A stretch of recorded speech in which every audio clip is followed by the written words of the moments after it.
Jadi sebenarnya Mas Dani itu selalu ngajakin pengen bikin sesuatu yang duet gitu. Kita emang udah selalu mikir apa ya kira-kira yang bisa nyambung antara kita berdua gitu kan. Sebenarnya kalau dipikir kayak Dani sama Raisa tuh kok nggak nyambung ya gitu. Akhirnya kita menemukan kenyambungan kita dalam satu proyek ini.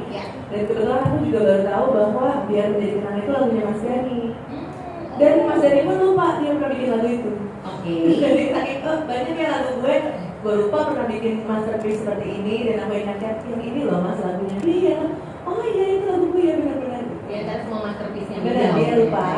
Terus akhirnya ya udah karena itu lagu favorit aku dari kecil. Jadinya aku pengen ya nyanyiin kembali gitu. Aku alhamdulillah kesibukan setiap harinya adalah belajar ya sis, karena banyak banget yang harus aku pelajari. Jadi sekarang senang banget bisa berkecimpung di dunia media karena memang industri karya dari dulu aku udah suka banget. Habis itu dikasih kepercayaan beberapa untuk memimpin bisnis lain di retail dan di bank industri. Jadi lagi senang-senangnya mengeksplor hal-hal baru. Jadi lagi seru-serunya. Jadi waktu umur 15 tahun itu karena aku melihat bapakku adalah seorang pengusaha yang sangat luar biasa. Jadi aku tuh pengen jadi bapak. Jadi aku tuh pengen jadi bapak gitu. Jadi dari kecil tuh kayak akhirnya pengen deh ngelakuin bikin event dan segala macamnya buat pembuktian diri aja sih waktu itu gitu, karena terpressure dari lingkungan gitu kan, bapaknya udah luar biasa tuh, jadi kayak aku harus step up nih gitu. Ditambah waktu aku SD sampai SMP tuh aku dibully. Really? Seorang putri Tanjung bisa dibully dalam hal apa nih? Oh banyak, jadi aku tuh dulu fisik aku gendut banget dan aku tuh keriting kribo gitu. Kayak sekarang aku setiap hari kribo, FYI, karena aku tuh sebenarnya keriting banget gitu. Jadi again banyak yang dibully dan segala macam, jadi nggak confident. Tapi akhirnya gimana ya caranya nih gitu biar aku bisa confident adalah aku harus ikut organisasi dan akhirnya menemukan passion di dunia event. Akhirnya dia coba bikin event gitu. Ternyata walaupun nggak smooth tapi very empowering, jadinya aku jadi lebih mengenal diri aku sendiri sih. Kalau aku sih tipe orang yang one day at a time, one step at a time gitu. Karena aku merasa kalau misalkan kita, ya pasti kita punya mimpi yang besar, yang jauh gitu dari titik di mana kita sekarang berdiri. Itu aku merasa kalau aku terlalu ngejar yang nanti, itu aku kayak nggak living in the present gitu loh. Aku merasa nanti kalau aku bisa bangun di hidup aku pasti happy. Nanti kalau aku bisa itu pasti aku happy. Sedangkan yang sekarangnya aku lupain gitu. Jadi aku lebih milih gimana aku bisa maksimalin yang sekarang, yang besok atau enggak yang minggu ini. Baru kemudian aku terus belajar dan terus bermimpi yang lebih besar lagi gitu. Karena kita kan mau bermimpi yang besar tuh emang apa ya, kayak nabungnya tuh dari sekarang gitu. Karena kalau misalkan aku tuh dulu tuh benar-benar pokoknya mimpi yang besar doang yang aku kejar gitu. Jadinya apa ya? Udahlah itu masih setahun lagi. Udahlah itu masih 9 bulan lagi. Sampai akhirnya kayak udah min sebulan baru kayak, wah gimana nih gitu. Jadi aku merasa mimpi itu sebesar apapun pasti bisa di-achieve one step at a time gitu. Dan nggak ada langkah yang terlalu kecil, nggak ada langkah yang terlalu nggak berarti gitu. Pasti setiap hari itu bisa ada langkah yang nabung untuk mencapai mimpi kita. Aku sebenarnya waktu itu ingat banget pas lagi mau bikin album, aku tuh ke toko CD pada saat itu yang di Manhattan. Oh, masih Ya, ya. Terus habis itu aku melihat satu mall itu sih, CD kecil-kecil banyak banget, bener-bener satu tembok segede gitu. Terus ada yang aku tahu dan ada banyak yang aku nggak tahu juga. Terus aku mikir kayak gimana ya caranya muka aku bisa ada di situ, tapi orang tuh tahu gitu loh lagu-lagu aku, tahu karya-karya aku, gimana ya caranya. Dan sekarang menurutku pencapaian terbesarnya adalah ya muka aku ada di situ dan ya orang tahu karya aku. Sebenarnya ini yang menarik sih ya. Aku merasa kalau ya kayak merasakannya sama apa enggak ya. Sebenarnya kalau mimpi besarannya mungkin masih sama ya dari dulu sampai sekarang gitu. Cuma kayak mimpi-mimpi kecilnya itu atau goalnya itu ternyata berubah selama kita semakin dewasa, semakin terekspos dengan hal baru, prioritasnya sudah berubah, jadinya kayak goalnya tuh ternyata bisa berubah. Nah waktu itu dulu waktu aku masih lebih muda lagi, aku merasa kayak aduh kayak ada yang salah deh, kok gue berubah ya, tujuan hidup gue kok jadi berubah, kok gue jadinya malah pinginnya ini gak pingin itu gitu. Oh ternyata nggak apa-apa, ternyata memang kayak goal kita atau tujuan kita tuh selalu memang bisa berubah. Dan kadang-kadang justru kita harus cek lagi sih, karena kadang-kadang kalau misalkan oke kita tanya tujuan kita apa gitu, ternyata tujuannya tidak membuat kita semangat untuk menjalankan hari-hari atau mengachieve sesuatu. Jadi oh mungkin aku harus cross check my goal dan tujuan lagi biar itu bisa mendorong kita dalam keseharian gitu. Jadi menurut aku mimpi besarnya dari dulu selalu ada korelasinya, ada samanya, cuma kayak kita berubah gitu. Dulu waktu masih muda, masih belasan tahun gitu ya, awal 20 tuh waktu itu ya banget boleh adalah menunjukkan diri, kayak pingin prove everyone gitu, kayak gue tuh bisa lo sendiri gini. Ternyata capek ya sis, karena emang gak pernah ada habisnya dan kita gak pernah bisa disukai sama semua orang. Ternyata semua orang juga punya persepsinya masing-masing dan gak apa-apa untuk semua orang punya persepsinya terhadap kita. Tapi yang penting ternyata yang paling penting kita harus be the best version of ourselves aja. Kita gak bisa compare diri kita sama orang lain juga gitu. Jadi waktu itu karena aku ada shifting di mana tujuannya waktu itu membuktikan diri menjadi kayak yuk kita berkontribusi semaksimal mungkin gitu. Aku juga ngerasa goals aku pas udah makin dewasa, makin mengenal diri sendiri, makin mengenal itu lama-lama goalnya tuh nggak terlalu material tapi lebih ke emosional. Betul, itu juga rasain banget. Iya. Aku sih ngerasa lebih ke instead of goal aku tuh aku harus bisa jualan segini atau enggak lagu aku harus didengerin segini orang yang lebih kayak numbers atau apa gitu. Aku lebih ke ya aku pengen bisa connect sama pendengar aku, atau aku pengen bisa punya apa waktu yang seimbang antara keluarga sama karir ya.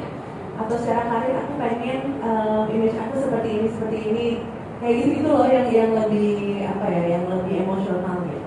Tapi benar mau nambahin dikit, dulu tuh gak pernah ada kayak di list aku harus menjaga kayak mental well-being ya. Itu tuh gak ada gitu ya. Itu tuh kayak waktu itu gak ngerti seberapa penting sebenarnya gitu. Tapi sekarang kayak salah satu yang paling penting adalah ternyata contentness ya. Jadi kayak kitanya tuh fulfill sama diri kita sendiri, dan itu ternyata berprogres. Ternyata gak bisa langsung kita bisa fulfill sama diri kita sendiri atau kita bisa sesayang itu sama diri kita sendiri, tapi ternyata itu adalah progres gitu. 21 tuh aku lagi promo kemana-mana ya. Oke. Sangat promo karena itu kan aku keluar single tuh 2010. Ya itu 20, jadi 21 tuh lagi mulai touring, baru pertama kali tuh yang kayak keluar kota segala macam. Itu benar-benar lagi kerja terus sambil kuliah, sambil skripsian, aku nanti terus di kamar hotel. Jadi tiba aku di hotel sambil tour, sambil ngerjain skripsi. Terus setiap ke kampus tuh temanku tuh kayak udah pada, misalnya aku bab 1, mereka udah bab 3. Aku kayak selalu sedih, tertinggal. Tapi ya itu, pokoknya fokusnya tuh benar-benar kerja kuliah. Gak pernah mikirin yang lain. Enggak sih. Aku ada saksi, aku pas kuliah itu harusnya aku udah berdegree. Jadi pas pada saat hari semester terakhir itu teman-temanku tuh pada kuliah di luar negeri.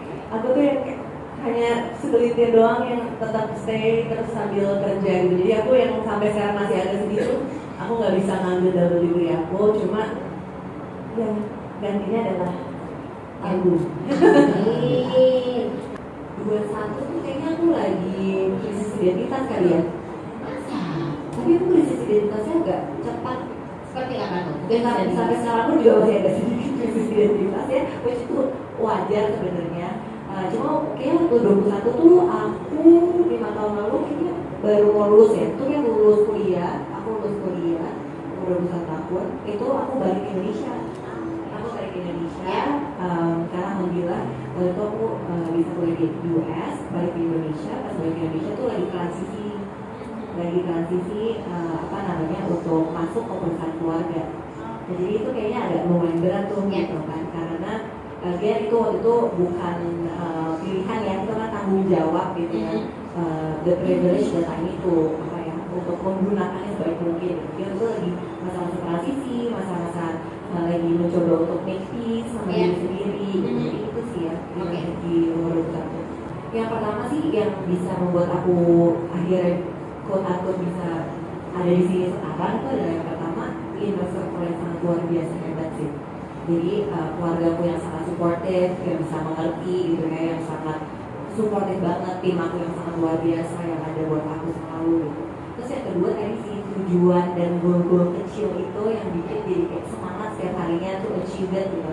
Jadi I think it's very important untuk kita bisa bikin goal, goalnya gak cuma yang jauh-jauh ya, gak 1 tahun 2 tahun, tapi yang kayak small, yang daily basis goal gitu, yang bisa membuat kita jadi semangat terus aja gitu. Dan pasti punya tujuan yang besar juga, jadi kita bisa selalu terdorong lah. Aku dulu ya, kalau aku mungkin kayak Putri, boleh kan? Kan mama nggak boleh Mama ayam curang. Mama kan udah pasti first love soalnya kan. Aku ayam Putri. Jadi ayam Putri itu adalah ibunya dari ibuku. Kenapa aku sangat mengidolakan ayam Putri? Jadi ayam Putri ini adalah orang seluruh keraton. Tapi ayam Putri ini mengutamakan pendidikan.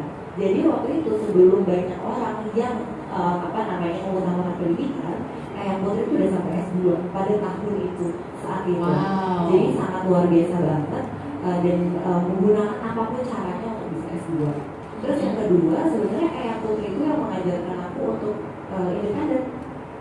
Jadi dari kecil tuh udah ditanamin bahwa kamu sebagai perempuan kamu harus bisa mandiri gitu. Kamu harus bisa support diri kamu sendiri, kamu harus financially independent, kamu harus tahu kamu maunya apa gitu. Dan dan yang selalu ingetin lah ya untuk selalu terus berkarya gitu. Jadi ayam Putri sih kalau model aku. Aku ayam Putrinya Uti sih. Keren banget ya. Keren banget denger ceritanya. Iya, tapi aku merasa idola aku tuh berubah-berubah terus gitu loh. Karena setiap hari pasti kita terinspirasi dengan Bener sih. Iya kan, terinspirasi dengan cerita baru, idola baru, dan aku merasa more than ever women supporting women tuh sekarang lagi saatnya banget kan. Setuju. Jadi dibandingin 10 tahun yang lalu tuh jauh banget. Sekarang bener-bener cewek-cewek tuh udah nggak terlalu saling menjatuhkan seperti dulu, nggak sikut-sikutan kayak dulu gitu. Jadi aku merasa sekarang banyak banget orang yang bisa kita jadikan idola gitu. Banget sih, Iya. banget.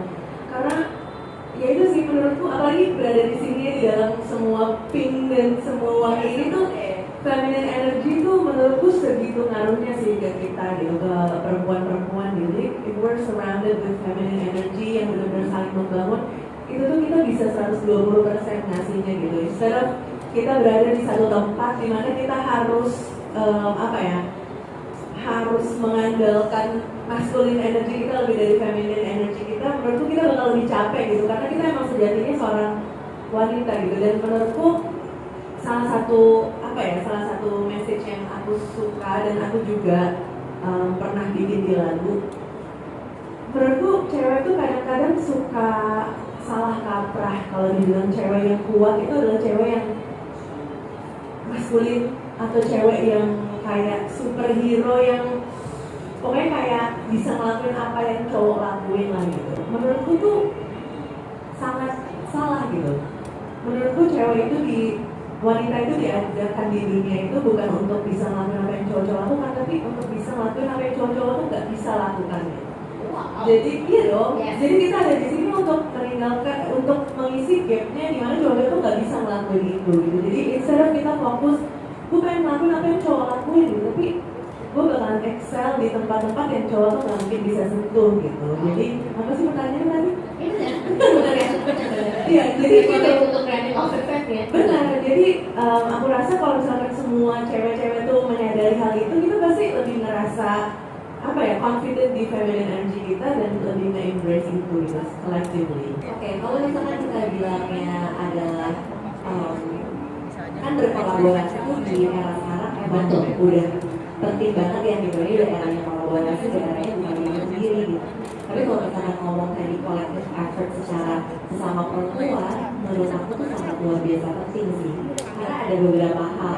Kalau kita ngomongin soal women empowerment, selain kita mensupport other women, tapi kan kita juga harus ada take an extra effort untuk yang aku merasa gue punya privilege lebih nih gitu. Jadi gue harus bisa bertanggung jawab gitu ya untuk support my fellow women gitu.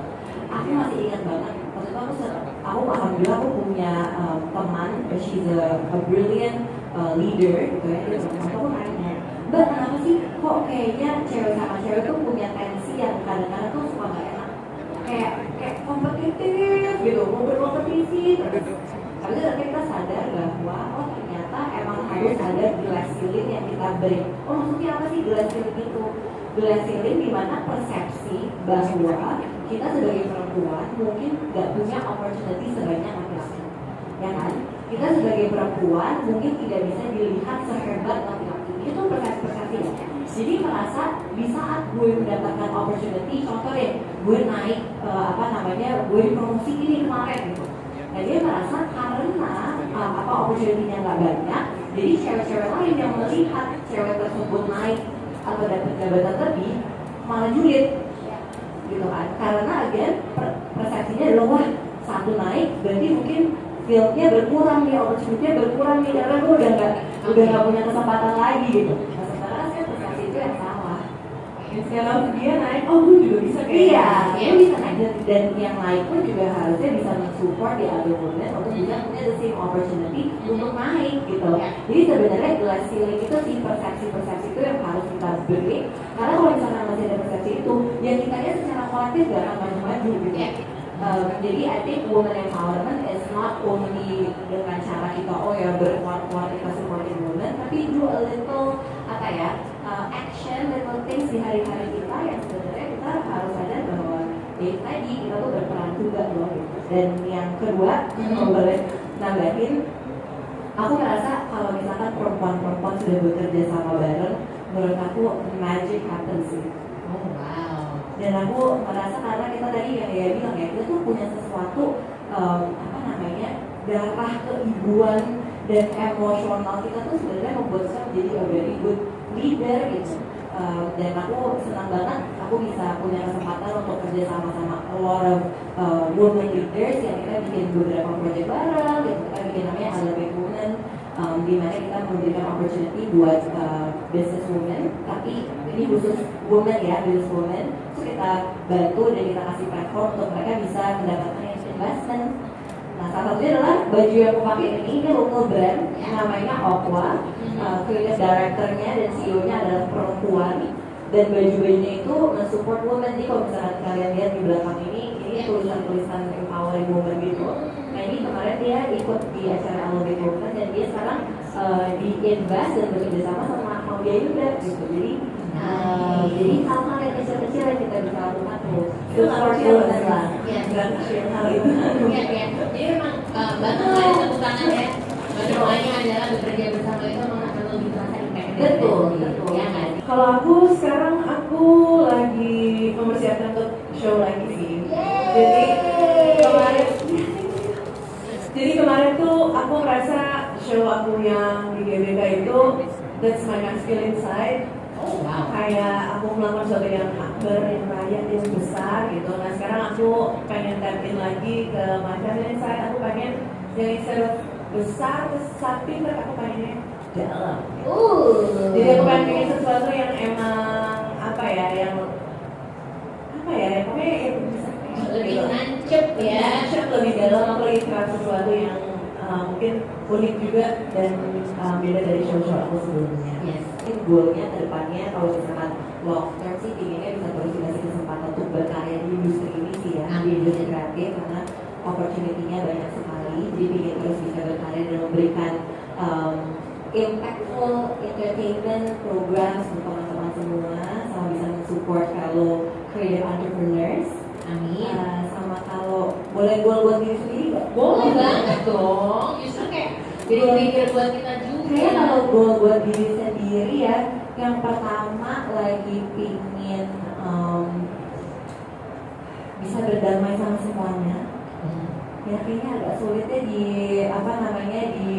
dunia yang kehidupan yang serba cepat dan berubah ini untuk bisa berdamai gitu ya. Jadi kayaknya lebih pingin berdamai sama diri sendiri. Sama yang kedua lebih pingin mengeksplor hal-hal yang belum aku pernah lakukan sih ya. Jadi itu curriculum. Aku sih pada sekarang sih udah di tahap dimana gagal itu adalah hal yang biasa ya. Jadi karena Itu gagal. namanya usia juga dan pengalaman ya. Karena Apa ya, menurut aku kalau misalkan kita bisa benar-benar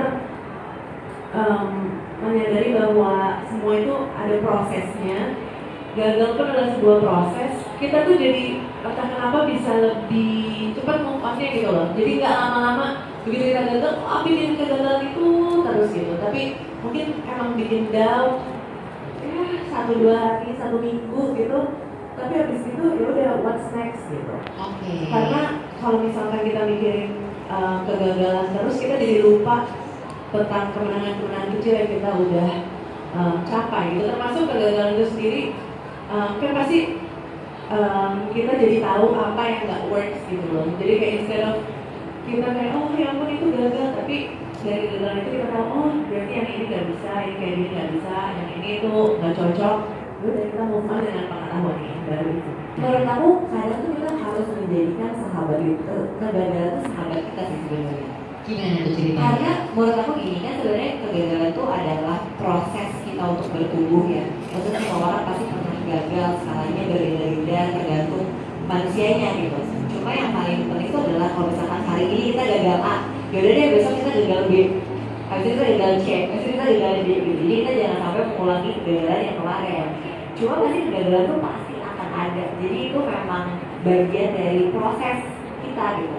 Nah, tapi yang paling penting itu kadang-kadang kita tuh punya tendensi untuk meng-compare kegagalan kita sama orang lain. Dan kadang-kadang ada itu sosial media kan Iya. otomatis kita comparing ya. betul. Baru tuh kerjaan aku di bawah 21 tahun adalah ngecek nama aku di Twitter Iya. dan di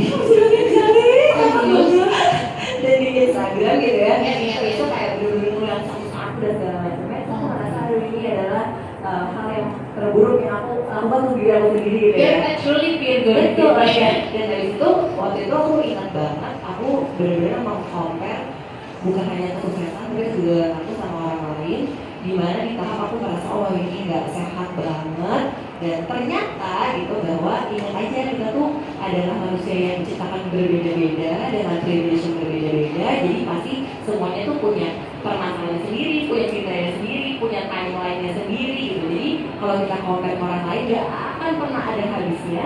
Jadi kita fokus sama diri kita sendiri, apapun kegagalan yang kita alami, kita melihat itu sebagai pelajaran, kemudian fokus just be the best version of yourself aja sih. Terus satu lagi sih, karena aku sekarang udah punya anak umur 4 tahun, dan dia tuh lagi mulai dalam fase perfeksionis gitu. Aku udah lihat wah gawatnya anak perfeksionis gitu kan. Jadi aku lagi belajarin ke dia kayak mungkin dengan bahasa yang beda, tapi kasarnya kamu gagal apa hari ini gitu. Dan aku bisa bisa bilang ke dia bahwa gagal itu biasa.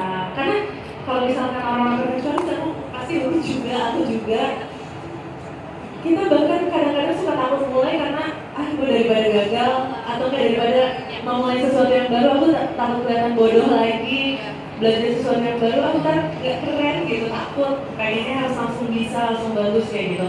Jadi aku pengen sesuatu yang aku pelajari di saat aku udah dewasa nih, gak takut gagal atau nggak ngambil pelajaran dari kegagalan. Aku mulai dari anakku yang kecil itu gitu, jadi dia nggak takut gagal dan nggak merasa kegagalan itu adalah sebuah aib, tapi itu adalah sebuah triumph bahwa oh aku udah pernah nyoba itu gitu, dan aku gagal terus aku coba lagi, atau oh that's not for me, aku coba hal yang lain gitu. Jadi dia merasa bangga dengan kegagalannya kalau bisa. Itu kan di panggung, Yes. jadi mudahnya turun panggung aku bukan idol lagi gitu. Aku adalah ya orang Langsung switch ya. ibu-ibu aja gitu. Terus di rumah juga aku menanggalkan semua atribut itu gitu. Nggak ada sama sekali keidolan aku kalau aku ada di bawah panggung gitu. Kecuali kalau misalkan aku udah keluar rumah terus tuh misalkan jalan-jalan terus ada yang foto bareng dan segala macam, ya sudah nggak apa-apa gitu, karena itu udah sesuatu yang aku jalanin udah beberapa belas tahun. Cuma kadang-kadang aku ya emang gitu sih, kalau misalkan aku lagi nggak pengen dandan, nggak pengen ketemu orang, nggak pengen apa, ya udah di rumah aja gitu. Aku nggak akan berada di luar, tapi dalam keadaan aku garden atau apa gitu. Kecuali kalau misalkan aku lagi sama anakku lagi teriak-teriak, lagi jerit-jerit, terus kayak ada orang yang ngomong anakku lagi jerit-jerit kayak gitu. Jadi aku sih untuk memisahkan kedua itu sih gampangnya udah atas panggung dan bawah panggung gitu. Dan aku ada beberapa trik-trik, beberapa kayak misalkan aku pakai high heels gitu dan tambah dari Ya udah menanda kayak oke aku mau nyanyi nih gitu, pakai my lipstick, pakai my perfume gitu, itu udah salah satu apa ya, cara-cara aku untuk channel my inner idol. Oh, nice. Oke, kalau tinggi saya nanti. Kalau aku sebenarnya aku merasa kayaknya belum, aku tuh selalu aneh kan dibilang kayak idola gitu ya. Maksudnya, karena aku merasa apa namanya, aku justru kalau ketemu banyak orang justru belajar banyak dari mereka. Tapi aku senangnya karena aku bisa dikasih platform ini, jadi aku bisa ketemu sama banyak orang gitu, dan aku jadi merasa aku jadi punya idola-idola baru, jadi belajar banyak baru gitu. Aku juga ketemu Yaya gara-gara ini gitu ya, ketemu banyak orang gara-gara ini, jadi aku kayak seneng banget karena setiap harinya aku terinspirasi sama idol-idol yang sangat luar biasa yang semoga akunya juga jadi bisa lebih berkembang juga gitu dari mereka. Oke, coba sama aku. Coba sama handphone aku. Sebentar, bisa handphone Mesti yang jadi beneran nih, Coba, Boy. coba. 0,5 aja ya Mas ya? Iya, boleh. Nice. 16,9 kalau boleh. Wow, banyak banget ternyata. Satu, dua, tiga. Ya. Satu, dua, tiga. Lagi Mas. Satu, dua, tiga. Kasihan ya kayaknya. Ya. Oke.